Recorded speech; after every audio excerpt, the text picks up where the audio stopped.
ko'rib o'tadigan mavzuyimiz keng tarqalgan fe'llar have va have got haqida hamda gumon olmoshlari some va any haqida bo'ladi. Have va have got fe'llarining ma'nosi bor va mavjud degan ma'nolarni anglatadi. Ular mazmuni o'xshash, faqat strukturalarda farqlari bor. Gap tuzilishida demak farq bor. Have fe'li bu agar present simple, ya'ni oddiy hozirgi zamonda qo'yiladigan bo'lsa, I, you, we, they bilan have. Uchinchi shaxs birlik he, she, itga nisbatan esa has bilan ishlatiladi. Demak, masalan, mening kitobim bor desam, I have a book deyman. Masalan, qiz bolaga nisbatan uning kitobi bor desak, she has a book degan shaklda beramiz. Inkor gapda esa I, you, we, they olmoshlaridan keyin do not yoki don't have va he, she, itdan keyin esa does not yoki qisqartirib doesn't have shaklida keladi. Masalan, mening kitobim yo'q desak qanday bo'ladi? I don't have a book. Qiz bolaga nisbatan uning kitobi yo'q desak, she doesn't have a book degan shaklda beramiz.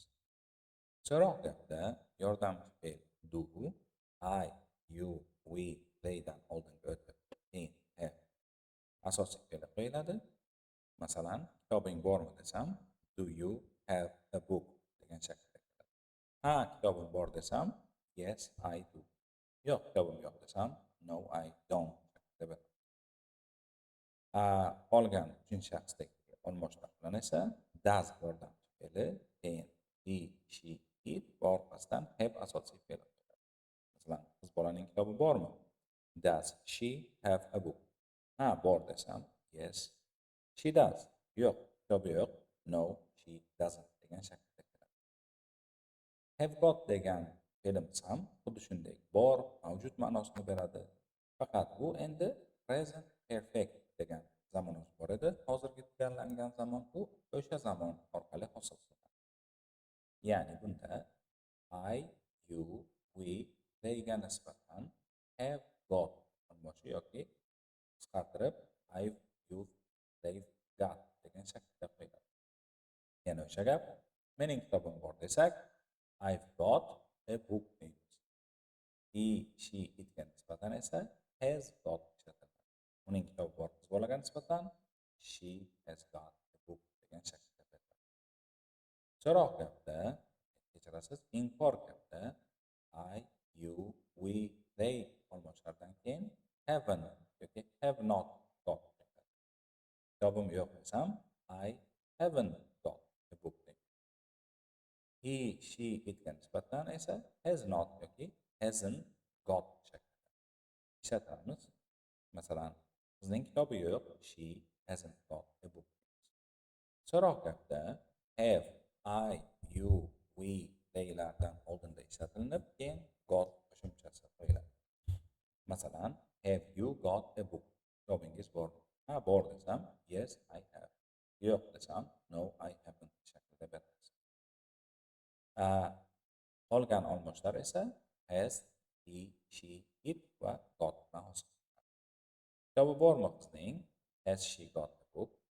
Ha, bor. Yes, she has. Yo'q. No, she hasn't shaklida beramiz. Demak, nega bunday farq deyilsa, demak, bunda bilamizki, ingliz tilida turli xil aksent deymiz, lahjalar mavjud. Aytilishi bo'yicha have asosan Britan ingliz tilida, umuman kechirasiz, Amerika ingliz tilida ishlatilarkan, have got esa asosan Britan ingliz tilida ishlatiladi.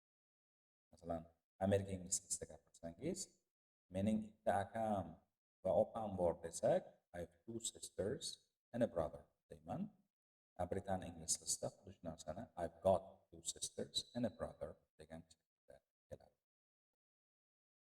Xo'p, ishlatilinishi nima uchun ishlatiladi?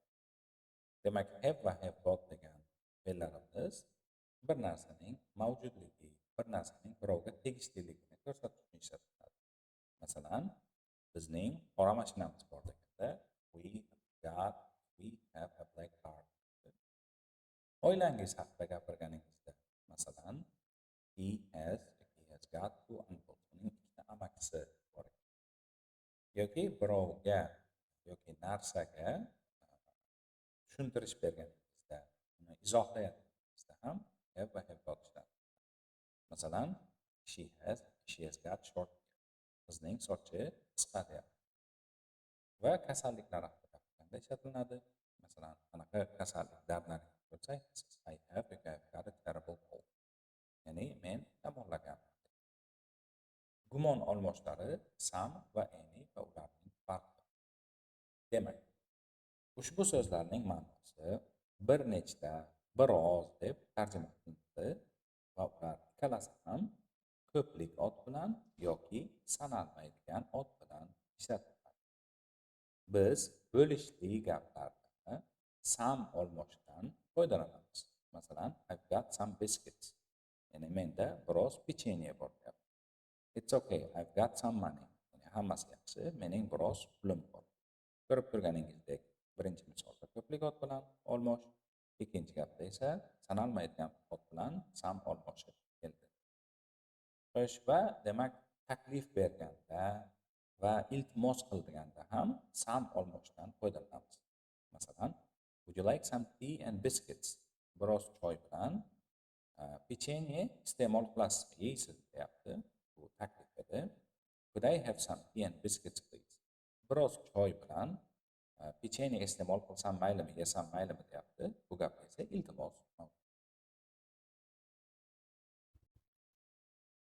Endi any olmoshi haqida gapiradigan bo'lsak, any olmoshi ham demak ko'plik ot bilan va sanalmaydigan ot bilan ishlatiladi. Faqat u inkor gaplarda va so'roq gaplarda ishlatiladi. Takrorlash uchun some olmoshimiz bo'lishli gaplarda ishlatiladi. Taklif berganda va iltimos gaplarda ishlatiladi. Inkor gaplarda va so'roq gaplarda any olmoshdan foydalanamiz. Uning ma'nosi ham bir nechta, bir qancha, biroz degan ma'nolarni beradi. Masalan, I have not got any apples. Menda hech qancha demak olmalar yo'q. Buni ko'prik olib deyapti. Oh no, I haven't got any money. Afsus, mening hech qancha pulim yo'q. Mana sanalmaydigan ot bilan inkor qildik. So'roq gapda ishlatilgan misol, have you got any apples? Sizda bir nechta olmalar bormi? Has he got any money? Unda biroz pul bormi degan shaklda kelyapti. Xo'p, yana bir marotaba takrorlaymiz. Mana bu yerda izoh aytib kelibdi. Aytilishi bo'yicha some olmoshi iltimos qilganda ishlatiladi, so'roq gapda.